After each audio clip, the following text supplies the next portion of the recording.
முள்ளிவாய்க்கால் காஞ்சி பருகிய இராணுவத்தினர் பரீட்சை முடியும் வரை தனது தாயின் மரணத்தை மறைத்து தந்தை தென்னிலங்கையில் பெரும் சோகம். வளிமண்டலத்தில் ஏற்பட்டுள்ள தளம்பல் நிலை காரணமாக வானிலையில் மாற்றம். இந்தியா இலங்கை படகு சேவை மீண்டும் காலவரையறையின்றி ஒத்திவைப்பு.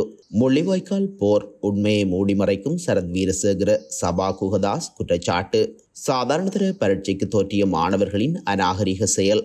முள்ளிவாய்க்கால் நினைவேந்தலில் பங்கேற்க உள்ள சர்வதேச பிரதிநிதி.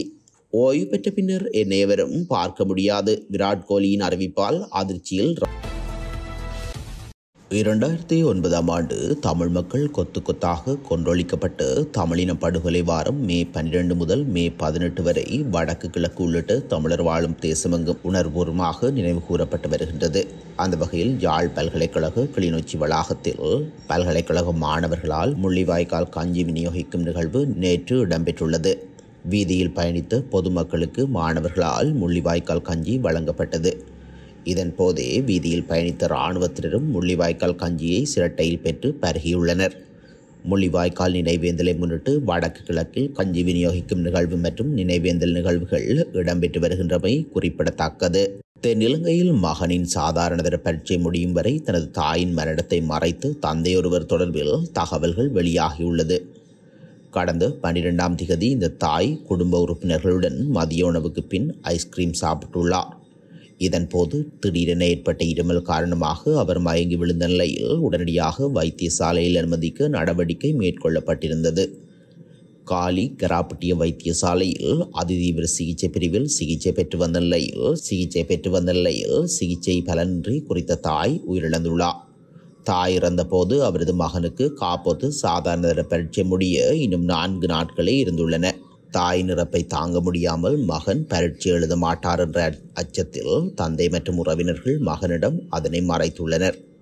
எவ்வாறாயினும் மகனின் பரீட்சை நிறைவடைந்துள்ளதுடன் அதுவரை வைத்தியசாலையின் பிரேத அறையில் வைக்கப்பட்டிருந்த சடலம் நேற்று காலியில் உள்ள அவரது இல்லத்திற்கு கொண்டு செல்லப்பட்டுள்ளது. குறித்த சம்பவம் அந்த பகுதியில் பெரும் சோகத்தை ஏற்படுத்தியுள்ளமை குறிப்பிடத்தக்கது. இலங்கையை சூழவுள்ள பகுதிகளில் கீழ் வளிமண்டலத்தில் ஏற்பட்டுள்ள தளம்பல் நிலை காரணமாக மழை நிலைமை மேலும் தொடரும் என எதிர்பார்க்கப்படுகின்றது.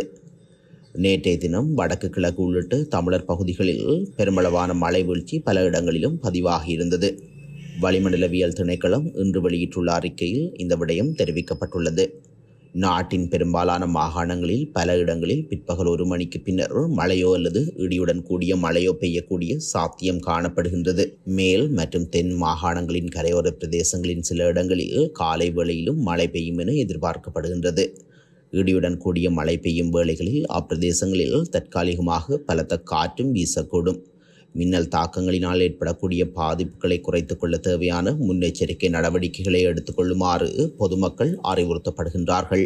நாகப்பட்டினத்திற்கும் காங்கேசன்துறைக்கும் இடையிலான பயணிகள் படகு சேவை மீண்டும் காலவரையறையின்றி தாமதமாகியுள்ளதாக விமான போக்குவரத்து அமைச்சர் நிமல் ஸ்ரீபாலடி சில்வா தெரிவித்துள்ளார். தமிழ்நாட்டின் நாகப்பட்டினத்திற்கும் யாழ்ப்பாணம் காங்கேசன்துறைக்கும் இடையே மே 13 அன்று மீண்டும் ஆரம்பிக்கப்படவிருந்த பயணிகள் படகு சேவை தொழில்நுட்ப குறைபாடு காரணமாக தாமதமாகியுள்ளதாக தெரிவித்துள்ளார். எனினும் தொழில்நுட்ப குறைபாட்டின் தன்மை அமைச்சரால் வெளிப்படுத்தப்படவில்லை. இந்த நிலையில் 40 ஆண்டுகளுக்கு பிறகு கடந்த ஆண்டு அக்டோபரில் ஆரம்பிக்கப்பட்ட இந்த சேவை சீரற்ற வானிலை காரணமாக சில நாட்களுக்கு முன்னர் நிறுத்தப்பட்டது. அதன் பின்னர் இந்தியா இலங்கை கடல்சார் ஒத்துழைப்பு முக்கிய அங்கமான சேவையை மீண்டும் ஆரம்பிப்பது 3 முறை தாமதமானது. காங்கேசன்துறை துறைமுகத்தை புனரமைப்பதற்கு இந்தியா 63.65 மில்லியன் அமெரிக்க டாலர்களை இலங்கைக்கு வழங்கியிருந்தது. இலங்கையின் வடபகுதியில் அமைந்துள்ள காங்கேசன் துறைமுகம் காரைக்கால் துறைமுகத்திலிருந்து 104 கிலோமீட்டர் அதாவது 56 கடல் மைல் தொலைவில் அமைந்துள்ளமையும் இங்கே குறிப்பிடத்தக்கது.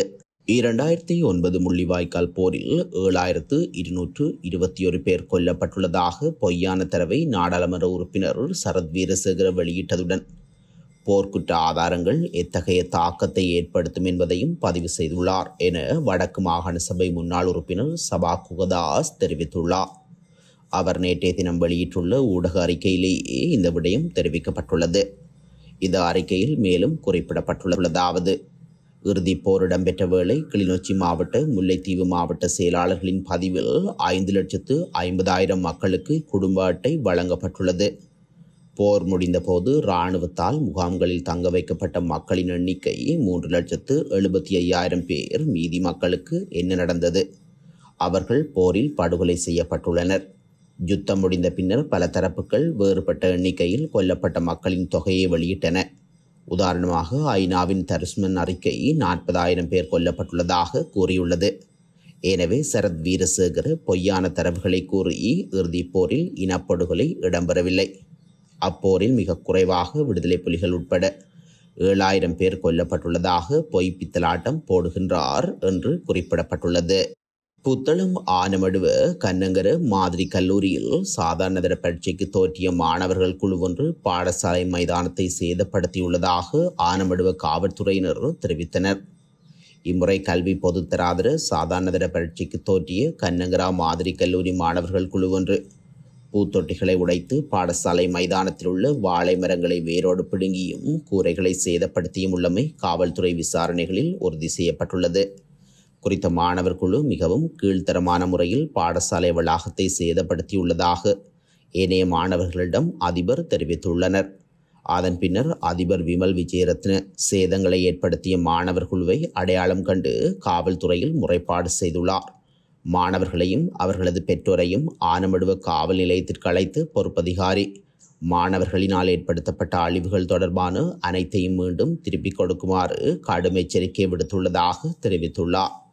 இந்த வருடம் கண்ணங்கரா கல்லூரியிலிருந்து ஏறக்குறைய 220 மாணவர்கள் பரீட்சையில் பங்கு பெற்றிருந்த நிலையில் அவர்களில் ஒரு சிலரே இவ்வாறு நடந்து கொண்டுள்ளதாக தெரிவிக்கப்படுகின்றது. இதனால் கண்ணங்கரா வித்தியாலயத்தின் பெயருக்கு இம்மாணவர்கள் களங்கம் ஏற்படுத்தியுள்ளதாக ஏனைய மாணவர்களும் பெற்றோர்களும் தெரிவிக்கின்றனர். சர்வதேச மன்னிப்பு சபையின் செயலாளர் நாயகம் கால்மர் நாட்டை வந்தடைந்துள்ளார். சர்வதேச மன்னிப்பு சபையின் செயலாளர் நாயகத்தினுடைய நேற்றைய விஜயமானது தெற்காசியாவிற்கான முதல் விஜயமாகும். இந்த நிலையில் எதிர்வரும் 24ஆம் திகதி வரை நாட்டில் அவர் தங்கியிருப்பார் என அறிவிக்கப்படுகின்றது. நாளை 18ஆம் திகதி இறுதிக்கட்ட யுத்தத்தில் உயிர் நீத்த உறவுகளை நினைவுகூரும் முல்லைத்தீவு முள்ளிவாய்க்கால் நினைவேந்தலிலும் அவர் பங்கேற்க உள்ளதாக சர்வதேச மன்னிப்பு சபை வெளியிட்டுள்ள அறிக்கையில் தெரிவிக்கப்பட்டுள்ளது. கிரிக்கெட்டிலிருந்து ஓய்வு பெற்ற பின்னர் தன்னை எவராலும் பார்க்க முடியாது என்று இந்திய அணியின் நட்சத்திர வீரர் விராட் கோலி கூறியுள்ளார். தனது ஓய்வு குறித்து விராட் கோலி தெரிவிக்கையில், ஒவ்வொரு முறையும் வெற்றி பெற வேண்டும் என்ற பசியுடன் இருப்பதற்கான காரணம் மிகவும் எளிமையானது. ஒரு விளையாட்டு வீரராக எங்கள் அனைவருக்கும் ஓய்வு காலம் என்பது நிச்சயம். அதனால் நான் பின்னோக்கி வேலை செய்கின்றேன். எனது கிரிக்கெட் வாழ்க்கையில் இந்த நாளில் இப்படி விளையாடி இருக்கலாம் என்ற சிந்தனையுடன் ஓய்வு பெற வேண்டும் என்று விரும்பவில்லை. ஒவ்வொரு நாளும் கடந்த கால கிரிக்கெட் குறித்து சிந்திக்க விருப்பமும் இல்லை. என் கிரிக்கெட் வாழ்வில் இதனை செய்திருக்கலாம் என்று பின்னாட்களில் வருத்தமடையக்கூடாது.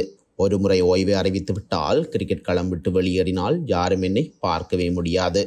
அதனால் களத்தில் இருக்கும் வரை 100% உழைப்பை கொடுக்க வேண்டும் என்று ஆசைப்படுகின்றேன்.